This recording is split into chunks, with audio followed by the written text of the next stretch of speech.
Bang लुटून आलेलं दिसतं. जेल वाट बघा कशाची. जेलमधून सुटून आलोय. खरं आहे.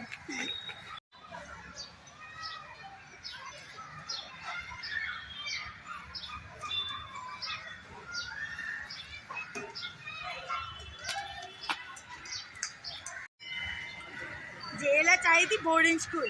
आईला रोज त्याच वेळेला उठा, रोज त्याच हातावर काट्या आणि रोज त्याच जेवण. बरं आहे मी जेलला नाही गेलो कधी. आणि मग हा स्कूलचा ड्रेस. आईला अजीब दुनिया. जेवण मागितलं तर कपडे भेटले.